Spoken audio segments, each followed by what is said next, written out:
নমস্কার সকল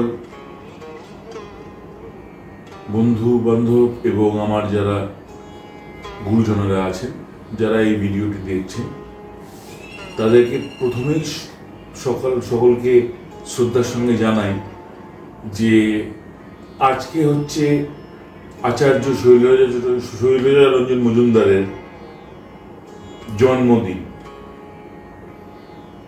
আজকের দিনটিতেই তিনি জন্মগ্রহণ করেছিলেন। আর আমার সঙ্গে যাকে দেখতে পাচ্ছেন আমার বাবা, তিনি হচ্ছেন তার আপন মামার ছেলে, অর্থাৎ আমার বাবার নিজের পিস্তত ভাই দাদা হচ্ছেন শৈলজারঞ্জন মজুমদার। আমি বাবার কাছ থেকে কিছু শুনতে চাইব যে তার সম্বন্ধে খুব ছোট করে, তার এই যে শান্তিনিকেতন, তার যে গুরুদেবের সঙ্গে সম্পর্ক, তার এখানে যে বিশাল একটা ব্যাপ্তি তিনি করে গেছেন, সেটার একটা ছোট্ট নমুনা ছোট করে একটু যদি শুনতে পারি ওনার কাছ থেকে।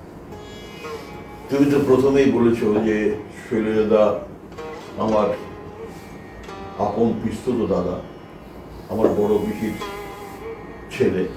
বড় ছেলে। ওরা 8 ভাই, কিন্তু এক ভাই ছোটবেলায় মারা গেছেন, ফলে ওরা ছিলেন 7 ভাই 1 বোন। তো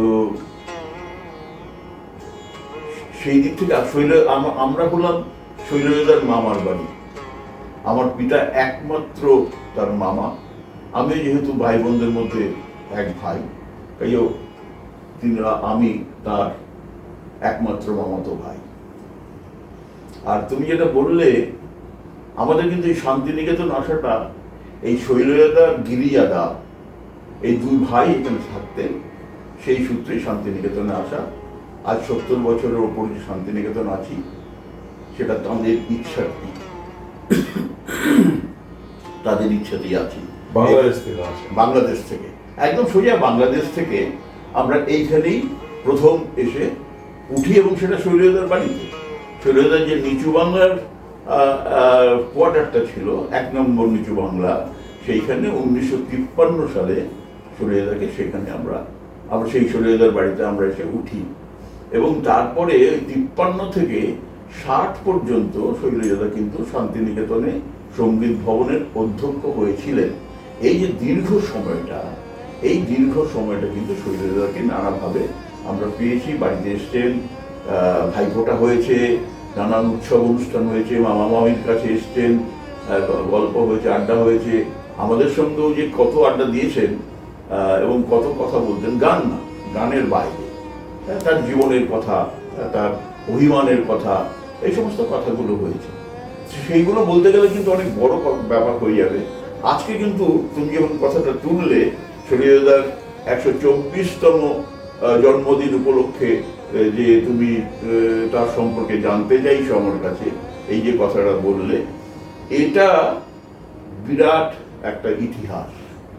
সেই ইতিহাসটা ঠিক এই অল্প সময়ের মধ্যে বলা সম্ভব নয়। আমার কিন্তু কতগুলো প্রশ্ন আছে তোমার কাছে। যেহেতু হয়তো শৈলজাদা বা আমার পিতৃদেব, তোমার ঠাকুরদা, শৈলজাদার মামা, এরা যদি জীবিত থাকতেন, হয়তো যদি দেখতেন যে তুমি এসরাজ বাজাচ্ছ, সঙ্গীত জগৎকে নিয়ে আছো, তাহলে তারা হয়তো খুব খুশি হতেন। তো সেই হিসেবে আমি অন্য প্রসঙ্গে চলে যাই, তাদের সেটা অন্য আরেকদিন হতে পারে। হ্যাঁ, এই প্রসঙ্গে আমি বলে রাখি বন্ধুগণ, যে শৈলজারঞ্জন মজুমদারকে একটি ছোট্ট 10 মিনিটের এপিসোডে বা একটি ছোট্ট 5 মিনিটের আলোচনা করাটা সম্ভব নয়। তার যে দীর্ঘ কর্মজীবন, সেই কর্মজীবনটা সঙ্গীত জীবন নিয়ে তো আমার এবং আমার বাবার ইচ্ছা আছে যে তাকে নিয়ে, তার সঙ্গীত জীবন নিয়ে আমরা ভাগে ভাগে আলোচনা করব। কেননা সবটা আপনাদের শোনার সময়ও যেরকম হবে না সব সময় একসঙ্গে শোনা, সেই জন্য আমরা ভাগে ভাগে এটা কিন্তু চলতে থাকবে। আপনাদের যখনই আমরা কোনো এপিসোড করব, আমরা সেটা ইউটিউবে আপলোড করে আপনাদেরকে জানাবো। আপনাদের কাছে অনুরোধ থাকবে সেটা দেখবেন। সেটা শৈলজারঞ্জন মজুমদারের সম্বন্ধেই সমস্তটা আমরা আলোচনা করব। তিনি যে কি দুর্দান্ত একজন সঙ্গীতজ্ঞ ছিলেন, সেটা আমরা হয়তো সেই আলোচনায় পাবো। আমরা সেই আলোচনা মাঝে মাঝেই করে থাকি, সেই আলোচনা আমাদের মাঝে মাঝেই হয়, আমরা প্রত্যহ প্রায় সেই আলোচনাই করি। কিন্তু আমাদের মনে হলো যে তার যে কাজের ব্যাপ্তি, সেটা কতজন মানুষ জানেন সঠিকভাবে। একটু বলি তোমাকে যে শৈলজা এমনিতে রসায়ন শাস্ত্রের একজন ভালো মেধাবী ছাত্র, কেমিস্ট্রি নিয়ে তিনি কলকাতা বিশ্ববিদ্যালয় থেকে পাশ করেছেন। তো তার জীবন এবং পরবর্তীকালে তিনি ওকালতি করে এই কথা তো সবাই জানেন, কিন্তু তার জীবন তো বাবার ইচ্ছে মতো উকিল হতে পারতেন, ব্যারিস্টার হতে পারতেন, কিন্তু ওই গান পাগল মানুষ তার জীবনটাকে নিয়ে এলো সঙ্গীতের রসায়নে। ফলে গুরুদেবও দেখলেন, গুরুদেব তো পাকা জহুরি, কার ভেতরে কি জিনিস আছে, কোন গুণ আছে তিনি বুঝতে পারতেন। কারণ শৈলজাকে তিনি সঙ্গীত রসায়ন থেকে তিনি সঙ্গীতের রসায়নে নিয়ে এসেছিলেন। তার তো নমুনা আপনারা সবাই জানেন, স্বরলিপি করা থেকে নানান রকমের অনুষ্ঠান করা থেকে, গান শেখা থেকে, গান শেখানো থেকে। দাদা বলতেন সেটা হচ্ছে যে আমি শিল্পী নই, আমি কিন্তু একজন শিক্ষক, সত্যি শিক্ষক হিসেবে তিনি সার্থক। এই কারণে বলছি যে তার অগণিত ছাত্রছাত্রী সারা পৃথিবী জুড়ে, এবং পুরনো ছাত্রছাত্রীদের মধ্যে যে নামী শিল্পী যারা, তারাই তার ছাত্র কি ছাত্রী। সেই হিসাবে শৈলজা আরেকটা কথা যেটা বলতেন যে আমি ছাত্র ধনে ধনী, সত্যি তিনি ছাত্র ধনে ধনী। তো আজকের কথা ওই দিকে আর না গিয়ে আমি একটা জিনিস বলে রাখি তার সঙ্গীত জীবন সম্বন্ধে। তুমি যে বললেন যে তিনি বলেছিলেন যে তিনি শিক্ষক, তিনি শিল্পী নন। কিন্তু আমি তোমার সঙ্গে গল্প করতে করতে এটা শুনেছিলাম যে গুরুদেব একবার তাকে ডেকে পাঠিয়ে ওগো সাঁওতালি ছেলে গানটি সঙ্গে সঙ্গে বলেছিলেন যে এই গানটি তুলে নাও, তুমি তুলে নিয়ে নোটেশন করে নিয়ে এসো। এবং এইটার বলি, সেটা তুমি ঠিকই বলেছ, কিন্তু সেটার প্রেক্ষিতটা একটু অন্যরকম। এই কারণে যে এক বর্ষামঙ্গলে শৈলজা নতুন কিছু গান গুরুদেবকে কাছ থেকে আদায় করে নিয়েছিলেন। এই আদায় শব্দটা বলছি যে গুরুদেবের তখন ব্যস্ত মানুষ, তখন চারিদিকে ব্যস্ততা। আমি এই প্রসঙ্গে আসছি, কিন্তু বিষয়টা হচ্ছে মোট কথা ওগো সাঁওতালি ছেলে এই গানটি তাকে স্বরলিপি করতে দেওয়া হয় সঙ্গে সঙ্গে, এবং তৎক্ষণাৎ তিনি স্বরলিপি করে পরদিন সকালবেলায় তাকে দিয়েছিলেন। আমি যদি নিজেকে একজন শিল্পী ভাবি, যদি আমি একজন শিল্পী হয়ে থাকি, স্বরলিপি জানি এবং স্বরলিপি দেখা, স্বরলিপি পড়া, দীর্ঘদিনের অভিজ্ঞতা, অজানা গানও স্বরলিপি আমাকে দিলে সঙ্গে সঙ্গে সেটা বাজানো বা গুনগুন করে গিয়ে ফেলা। কিন্তু আমার পক্ষেও সম্ভব নয় ওগো সাঁওতালি ছেলে একদিনের মধ্যে পুরো স্বরলিপিটা তৈরি করে নিয়ে এসে তাকে একদিনের মধ্যে তাকে দেওয়া। সুতরাং তিনি একজন অত্যন্ত গুণী শিল্পী ছিলেন, নয়তো শিক্ষক কি করে হবেন। তার অন্তরের শিক্ষাটা যতটা শক্ত হবে তত তো তিনি শিক্ষা দান করতে পারবেন। সুতরাং সেই শিক্ষার দিক থেকে তিনি কিন্তু অত্যন্ত শিক্ষিত ছিলেন সঙ্গীত জগতেও। তিনি যেরকম রসায়নের একজন বড় শিক্ষাবিদ, সেরকম কিন্তু সঙ্গীতের একজন বড় শিক্ষাবিদ, কারণ তিনি একজন বড় শিল্পী, বড় শিক্ষক। তিনি সেই শিক্ষাটাও তার ছিল। এবার তোমার কিছু মানে পার্টিকুলার কিছু কোয়েশ্চেন্স ছিল যেগুলো আমাকে তুমি জিজ্ঞেস করে বলেছিলে আজকের জন্য, সেগুলো আমাকে জিজ্ঞেস করো, আমি সেগুলোর উত্তর দেবো। যেটা আমি তোমার বলি সেটা হচ্ছে যে আমি মাঝে মাঝে ভাবি, আমি তো ধরো এখানে ছোটবেলা থেকে বড় হয়েছি। আমি যখন আমার 8 বছর বয়স থেকে আজ তো 80 বছরে পা দিলাম, এই দীর্ঘ শান্তিনিকেতনের জীবনে বহু গুণী মানুষের সান্নিধ্য আমি পেয়েছি। কি সঙ্গীতজ্ঞ, কি শিক্ষাবিদ, কি বড় বড় মাস্টারমশাই, তাদের সান্নিধ্য কিন্তু আমি এইখানে পেয়েছি। আমার জীবন ধন্য, সত্যি মানব জীবন আমার ধন্য। কিন্তু সেই জন্য গুরুদেবের গান, যেন মুহূর্তের গান কাছে শুনেছি, গলায় শুনেছি, মন্দিরে শান্তিদার, মানে একটা যেন ঘরোয়া ভাবে। শান্তিনিকেতন তো একটা ছোট্ট পরিবারের মতো ছিল। তখন যে উৎসব অনুষ্ঠানে হতো 50-এর দশকে কি 60-এর দশকের গোড়ায়, তখন খুব ঘরোয়া অনুষ্ঠান। এই মুহূর্তে গাইছেন, হাত দুই এক দূরে বসে বসে শুনছি গান মন্দিরে। শান্তিদা গাইছেন, আম্রকুঞ্জে শান্তিদা গাইছেন বাউলাঙ্গের গান। সেটা শুনছি। তো এদের গান শুনে বাচ্চুটি গাইছেন, গীতা ঘটক গাইছেন, তো এদের গান শুনে কিন্তু যেটা ছোটদা বলতেন যে সঙ্গীতের কিন্তু একটা শ্রোতা দরকার, যারা শিক্ষিত শ্রোতা। তো এই গান শুনে শুনে আমি শিক্ষিত হতে পেরেছি কিনা আমি জানি না, কিন্তু সেই গান শুনে শুনে গুরুদেবের গানের যে ভালো মন্দ বা সেটা কিন্তু মনে হয় কিছুটা মনের মধ্যে তখন এসে ধাক্কা দেয়। আমি তো সঙ্গীত নিয়ে পড়াশোনা করিনি, শ্রোতা একজন, এই বলতে পারি না। আজকে তোমাকে আমি পেয়েছি, সেই জন্য আমি তোমাকে কাছে কতগুলো, যেহেতু তুমি সঙ্গীত নিয়ে আছো, সেই জন্য আমি তোমার কাছে কয়েকটা প্রশ্ন রাখতে চাই। এটা বহুদিনের ইচ্ছে। সেটা হচ্ছে যে দেখো, রাগ রাগিনী তো রবীন্দ্রসঙ্গীত, রাগ রাগিনী তো রবীন্দ্রসঙ্গীত। তুমি তো এসরাজে দেখেছি তোমার একটা সিডি আছে, রাগ রাগিনী রবীন্দ্রসঙ্গীত, রাগে রবীন্দ্রনাথ, রাগে রবীন্দ্রনাথ। তো সেইটা শোনার পরে আমার মনে হয়েছে যে রবীন্দ্রনাথ কি এই রাগ ধরে ধরে গান তৈরি করেছেন? রাগটা কি সেখানে প্রধান? রাগবিহীন ছাড়া কি গান তার হয়নি? এই যে প্রশ্নগুলো, এই রাগের প্রথম প্রশ্নটা আমি আগে উত্তর দিয়ে নিই। সেটা হচ্ছে যে আমরা যারা শাস্ত্রীয় সঙ্গীতের লোক, যারা শাস্ত্রীয় সঙ্গীত পরিবেশন করি, আমরা কিন্তু সত্যি রাগের গোলামি করি। অর্থাৎ রাগের যে নিয়ম, যে কানুন, যে নিয়ম, যে শাস্ত্রমতে রাগটাকে যেভাবে প্রকাশ করতে বলা আছে এবং গুরু পরম্পরা অনুযায়ী যে রাগটা যেভাবে প্রকাশ হয়ে আসছে, আমরা কিন্তু বাধ্য থাকি ঠিক সেরকমভাবেই প্রকাশ করতে। তার কোনো বিচ্যুতি ঘটানো আমাদের কোনো সুযোগ থাকে না।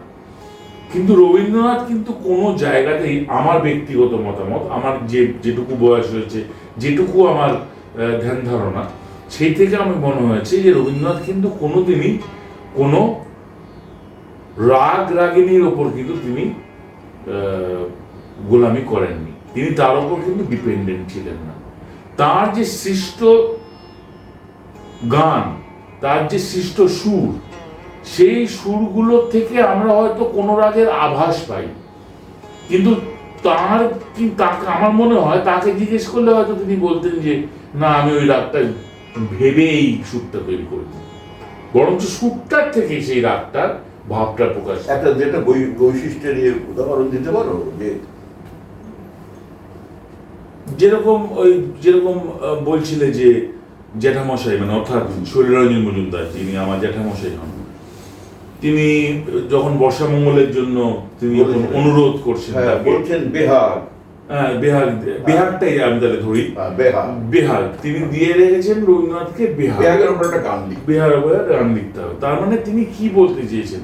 আমার মনে হয় না শৈলরঞ্জন মজুমদার কোনো বলতে চেয়েছেন যে বেহাগের ওপরেই গান লাগবে, তা নয়। গানের চলনটা বেহাগের মতো হবে, বেহাগের যে চলন, সেই চলনের একটা গান লাগবে। গুরুদেব সেই অনুযায়ী কিন্তু গান, সেই গানটা এগেন্সি লিখেছেন, যে গানটা, সেটার নাম বলো। বইটা, বর্দার বইটা আছে এখানে, যাত্রাপথের আনন্দ গান। এটা বর্দার অনুলিখন করেছেন আমার এক বৌদি। সেই সুন্দর একটা তার স্মৃতি চারণ হয়েছে এখানে, সেখান থেকে আমি একটু পড়ছি। পরদিন ভোরবেলা বনমালীর সঙ্গে যোগাযোগ করে একটি কাগজে বেহাগ কথাটি লিখে গুরুদেবের লেখার টেবিলে চাপা দিয়ে রেখে এলাম। সেটা চোখে পড়া মাত্রই বনমালীকে ডেকে বকতে আরম্ভ করলেন, তুই যাকে তাকে এখানে আসতে দিস কেন? আমার অন্য কাজ বুঝি আর নেই? আমাকে কি ফরমেশে গান লিখতে হবে? বনমালী চাপা হাসি হেসে চলে গেল। সেই বেহাগে পেলাম এই গান, আজই তোমায় আবার চাই শোনাবার। হ্যাঁ, এবার তার মানে এই লেখাটির থেকে একটা ছোট্ট ভুল ধারণা আসতে পারে যে আজই তোমায় আবার চাই শোনাবারে গানটি হয়তো বেহাগেই আছে। বেশ, তার গানটির প্রথম থেকে আমি যাই। আগে বেহাগ রাগ কিরকম ভাবে হয়? বেহাগে দুটি মধ্যমেই লাগে, অর্থাৎ যদি সা, এটা সা হয়, তাহলে সা মা শুদ্ধ মধ্যম, মা কড়ি মধ্যম, এই দুটো মধ্যমই লাগে। বিহাগের চলন হচ্ছে নি সা গা মা পা নি সা নি পা দা গা মা পা মা গা গা সা সা সা নি পা পা নি সা গা মা পা নি সা গা মা পা মা গা সা নি পা দা নি গা মা পা মা গা। এবার যদি আমি গানটাকে বিশ্লেষণ করতে থাকি, আছে আমি যে বলেছি বিহাগের, হয়তো তিনি রাস্তাটা বলেছেন যে বিহাগের রাস্তা, অর্থাৎ তিনি একটি রাস্তা দেখিয়েছেন, মানে জার্মানি বলেছেন কথাটা। এবার জার্মানির মানুষকে নিয়ে উনি হয়তো কাজ করেছেন, কিন্তু জার্মানকে নিয়ে উনি বিচলিত নন, যা করেছেন ভারতবর্ষে করেছেন। কিরকম, আজি তোমায় ডা ডা ডাচাই শোনাবারে, এই অবধি কিন্তু বিহাগের একদম প্রতিচ্ছবি পরিষ্কার। ডা ডা ডা ডা ডা ডা ডা, এই অবধিও ঠিক আছে। ডা ডা, কথাগুলো আমার মনে নেই বলে আমি এরকম ভাবে বলছি, বুঝতে পারছি। ডা রে ডা রে ডা ডে ডা ডা, এই যে জায়গাটা, এটা বিহাগ থেকে উনি বেরোন।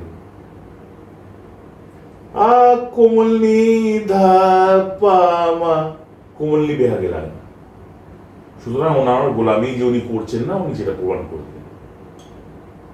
সুতরাং এটা আমি কিন্তু বিহাগ বলে মানুষ কিন্তু একটুখানি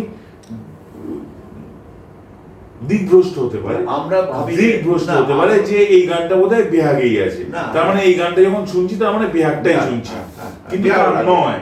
না, আমি বলি তা নয়। এবার বিষয়টা হচ্ছে আমরা অনেক সময় ভুলও করে থাকি যে যেহেতু বিহাগ লেখা আছে, আমি সামনে একটা বড় করে বিহাগের আলাপ পাইলাম এবং গানটি ধরা হলো, ঠিক করলাম না, আমি কাজটা ঠিক করলাম না। তার কারণ হচ্ছে গানটা বিহাগে নেই, গানটা বিহাগ রাগের আশ্রিত, বিহাগ রাগের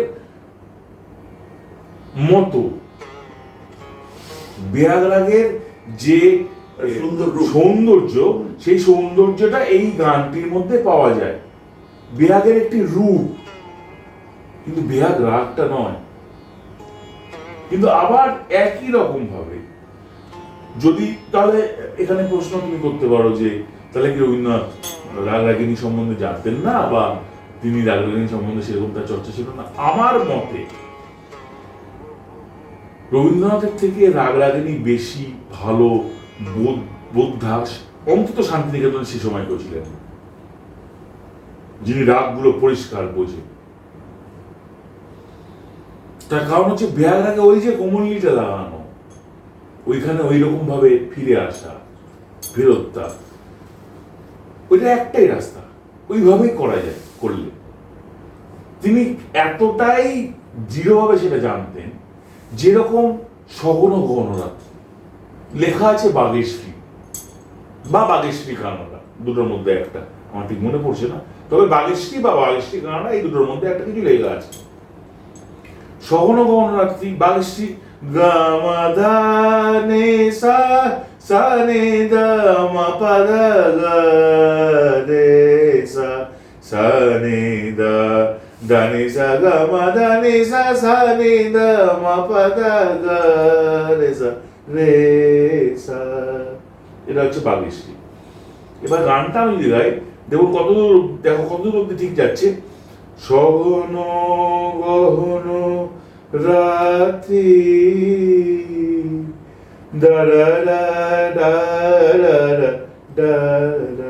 এই অবধি কিন্তু আমরা বাগেশ্রী মতো ভাবতে পারি যে বাগেশ্রীর মতোই হয়তো যাচ্ছে, কিন্তু ডা শুদ্ধ গা পা পা পা, উনি বাগেশ্রী ছেড়ে দিয়েছেন। এবার বাগেশ্রী থেকে কিন্তু উনি বেরিয়েছেন। এটা ইউনিক, এটা কিন্তু আর কিন্তু এই যে শুদ্ধ গান্ধারটা লাগালে এটা কিন্তু কারোর মাথাতেই আসবে না। রবীন্দ্রনাথ বলে পাচ্ছে গামা পাধা নি কোমল নি সা শুদ্ধ নি সা, এটা কোন রকম ভাবে বাংলা সাথেই ব্যবহার হয় না, কিন্তু কি অদ্ভুত সুন্দর লাগছে। দা সগন গহন রাত্রি ঝরিছে শ্রাবণ ধারা, অদ্ভুত সুন্দর। এর মধ্যে চাই না আমার দরকার নেই বাগেশ্রী, দরকার নেই রাগেশ্রী, দরকার নেই কোনো রাগের, এই কম্পোজিশনটাই একটা নিজস্ব রাগ, এটাই একটা সাংঘাতিক একটা কম্পোজিশন। এটাই রবীন্দ্রনাথের পক্ষে সম্ভব। এটা রবীন্দ্রনাথ তো মানুষরূপী ভগবান ছিলেন, তিনি তো ঈশ্বর ছিলেন, মহামানব ছিলেন। তাকে সৃষ্টি করা হয়েছিল একটা যুগকে সামলানোর জন্য, তিনি যুগান্তর করে দিয়ে গেছেন, যুগান্তর ধরে আমরা তার পায়ের আশ্রিত হয়ে আছি। এবং দেখা যাচ্ছে যে এখন রবীন্দ্রনাথ এখন একটা ইন্ডাস্ট্রি, রবীন্দ্রনাথের সিনেমা হচ্ছে, রবীন্দ্রনাথের গান হচ্ছে, রবীন্দ্রনাথের পাঠ হচ্ছে, রবীন্দ্রনাথের নাটক হচ্ছে, রবীন্দ্রনাথেের ডান্স ড্রামা হচ্ছে, কত কিছু। বেশ, তাহলে এইখানে আমার একটা প্রশ্ন, তাহলে রবীন্দ্রনাথ কি এমন কোনো গান আছে কিন্তু যদি বলা হয় যে রবীন্দ্রনাথ তো রাগটা জানতেন না, তার রাগের মধ্যে মিশ্রণ করেছেন, সুতরাং তিনি রাগ পরিপূর্ণ হবে, কিন্তু কিছু গান আছে যে গানগুলি গাইলেই সেই রাগটা শিখে ফেলা যাবে না, মানে রাগ না জেনো, রাগটা শুধু নামটা জানলাম আর ওই গানটাকে খুব ভালো করে জানলাম। উদাহরণ দাও। যেরকম হচ্ছে শ্রীরাগে কার মিলন চাহ বিরোহী গানটি, শ্রীরাগটা কেমন? মা পা নি সা রে পা মা পা দা গা রে গা রে নি সা রে মা পা নি সা রে মা পা নি সা রে নি দা পা মা পা দা মা গা মা গা রে সা। এটা হচ্ছে কেউ জানে না, হয়তো এটা রাগটা জানে না। কার মিলন চাও বিরোহী,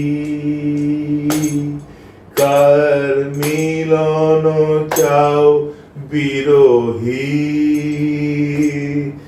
কারে তারা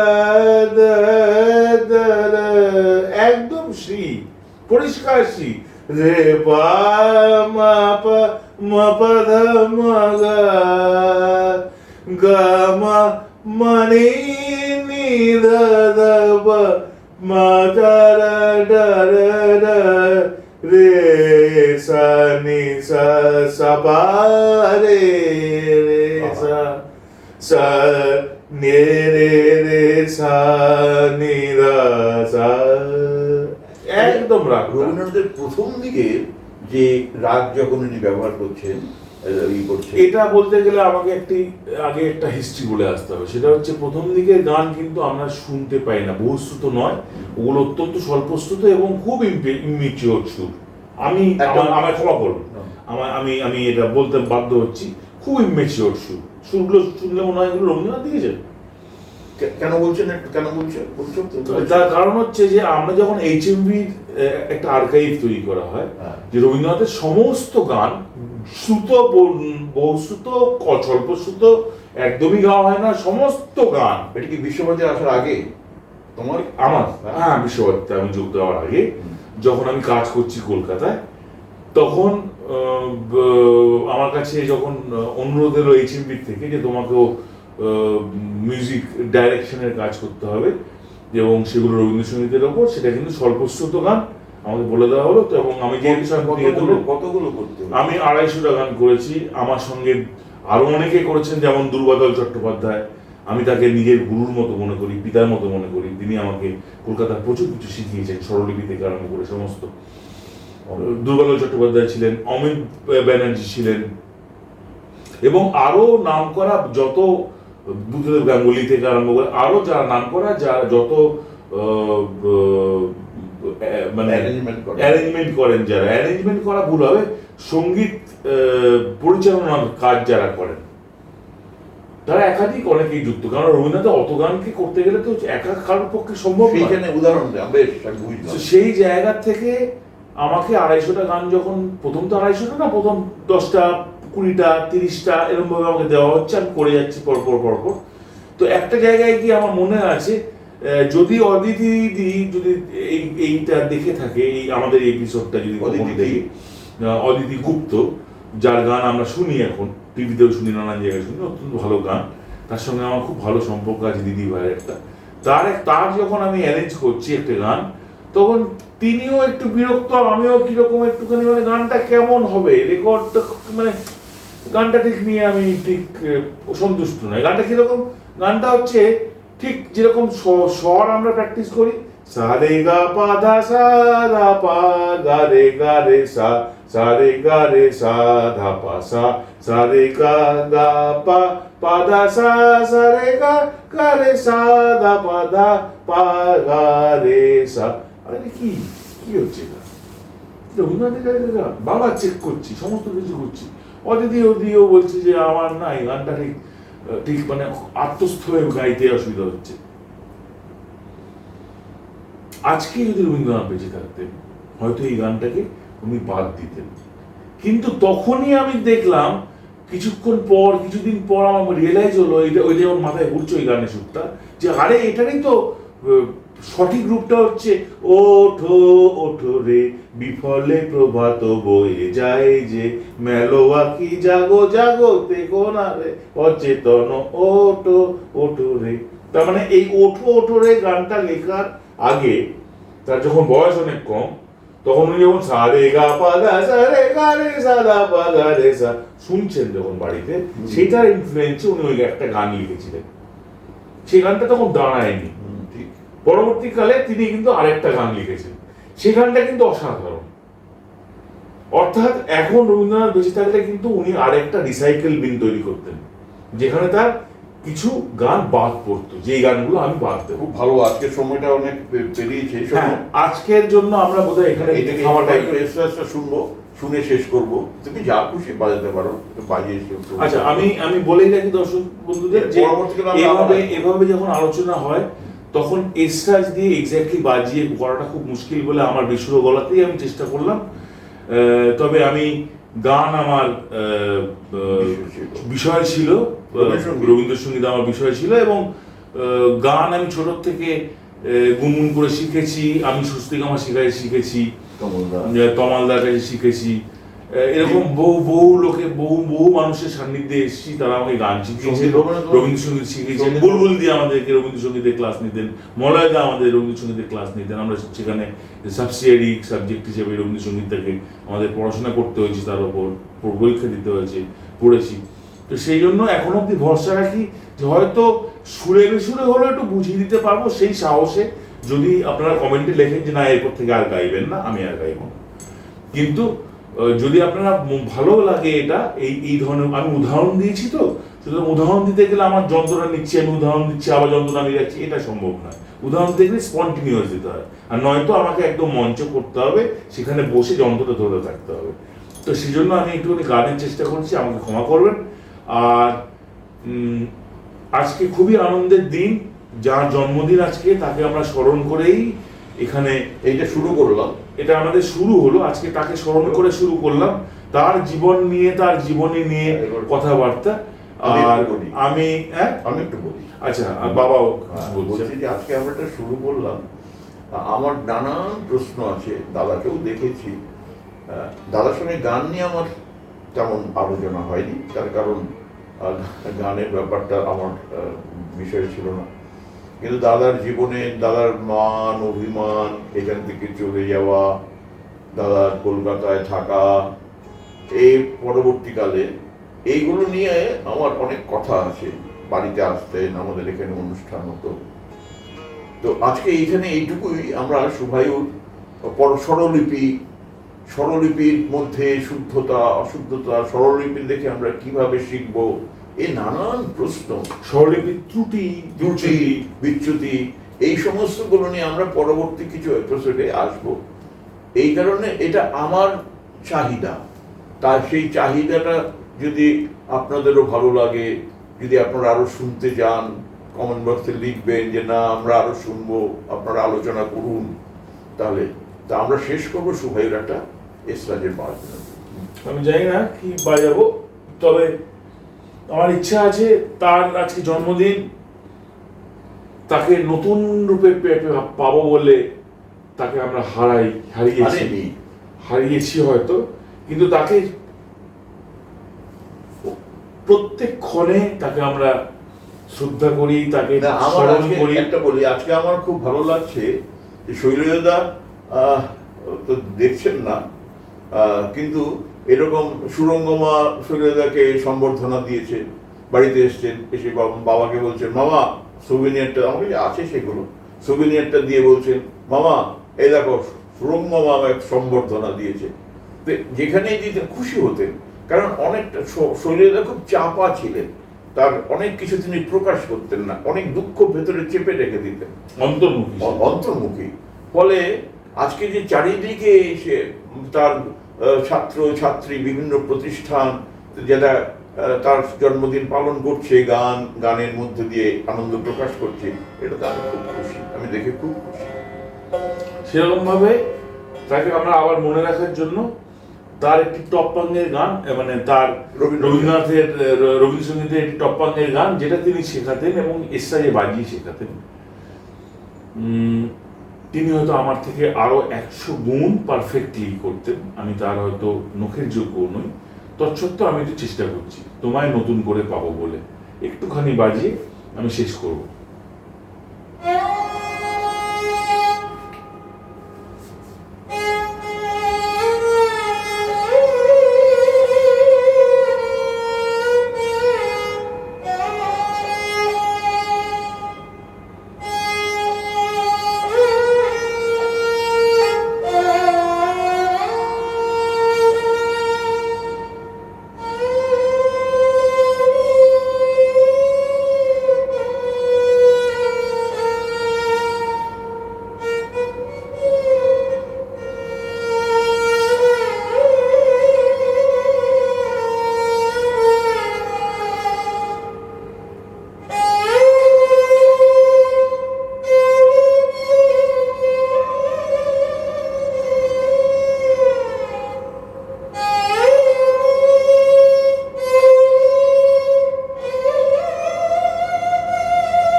বাহ, খুব ভালো। নমস্কার।